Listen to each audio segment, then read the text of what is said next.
فرمایا کہ جب بدکار بدکاری کرتا ہے تو اس سے ایمان نکل جاتا ہے۔ اب شیطان کیا چاہتا ہے؟ ہمیں سو میں مبتلا کر دے، ہمیں بدکاری میں مبتلا کر دے، اور بدکاری کے جتنے راستے ہیں، فحشا کے جتنے راستے ہیں، شیطان نے ان کو آراستہ کر دیا ہے، رقص کو فن قرار دے دیا گیا ہے، اور آج اوریانی پر مشتمل مخلوط اجتماعات کو فیسٹیول کا نام دے دیا گیا ہے، اور کیا کیا رنگ اور کیا کیا ڈھنگ دیے گئے ہیں۔ وہ راستے جو بدکاری پر منتج ہوتے ہیں وہ راستے کشادہ کر دیے گئے ہیں، اور اس سے بڑی بدبختی کیا ہوگی کہ جو بدکار لوگ بدکاری کو، برائی کو، فحشا کو پھیلاتے ہیں، حکومتوں کی طرف سے ان کو ایوارڈ دیے جاتے ہیں اور ان کو بلا کر کے اعزازات دیے جاتے ہیں، اتنے پیسے دیے جاتے ہیں کہ آپ سوچ سکتے ہیں کیا ان کے اندر خوبی ہے کہ وہ برائی کو پھیلاتے ہیں، وہ فحشا کو پھیلاتے ہیں۔ یہ معاشرے کا بدترین طبقہ ہے جن کی وجہ سے بدی پھیلتی ہے، نوجوانوں کے اخلاق بگڑتے ہیں، ان کا کردار مسخ ہوتا ہے۔ جو شخص بدکاری میں پڑ گیا اس کے دل کا چہرہ مسخ ہو کے رہ گیا، داغدار ہو کے رہ گیا۔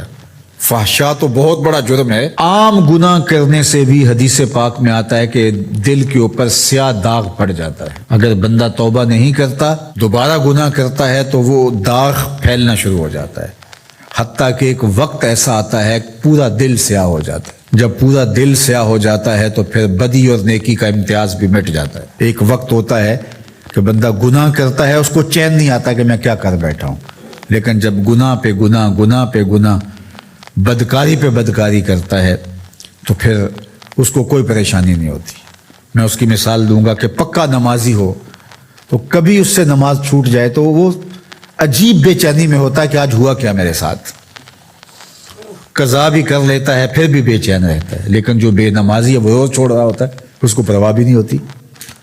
اگر کوئی شریف آدمی کسی کو ظلمن تھپڑ مار بیٹھے تو اتنی تکلیف اس کو نہیں ہوتی جتنی اس کو ہو رہی ہوتی ہے۔ دعا کرو کہ یہ دل دل ہی رہے، دل مصفہ رہے، دل مزکہ رہے، دل ستھرا رہے، دل پاکیزہ رہے۔ جتنی کوشش ہم اپنے چہرے کو، اپنے بدن کو، اپنے ظاہر کو سنوارنے کی کرتے ہیں، اس سے کہیں بڑھ کر اپنے دل کو سنوارنے کی کریں۔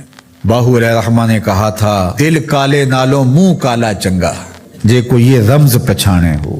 تو شیطان دل پہ ہی قبضہ جماتا ہے۔ شیطان جاسم علی قلب ابن آدم فاذا ذکر اللہ خنس واذا غفل وسوس، تو یہ غافل نہ ہو پائے، ہر وقت اللہ کے ذکر میں رہو۔ اس لیے ہمیں 5 بار مسجد میں بلایا جاتا ہے۔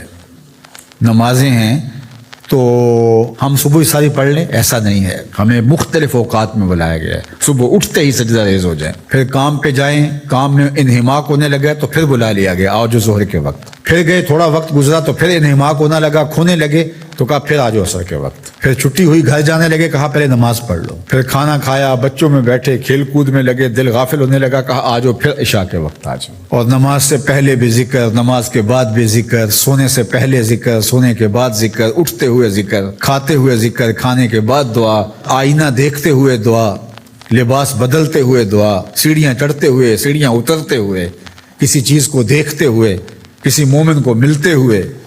ہماری زندگی کو دیکھیے مسلمانوں کی، ہم تو ہر وقت ذکر میں رہتے ہیں، ہر وقت اسی کا نام جپ رہے ہوتے ہیں، کبھی السلام علیکم، کبھی سبحان اللہ، کبھی ماشاء اللہ، کبھی الحمدللہ، کبھی لا الہ الا اللہ، کبھی لا حول ولا قوت الا باللہ، کبھی اللہ اکبر، کبھی نماز، کبھی سجدہ، کبھی رکوع، کبھی قیام۔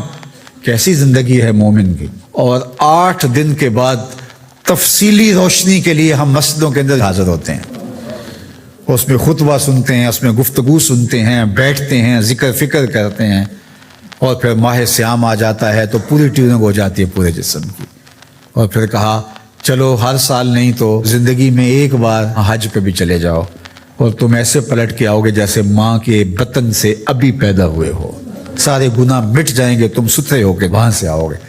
تو مومن پاکیزہ دل ہوتا ہے، فحشا سے، سو سے، برائیوں سے۔ آج نہ ہماری نگاہیں پاک، نہ کان پاک، نہ خیال پاک، نہ سوچے پاک، سب کچھ آوارگی میں آ گئی۔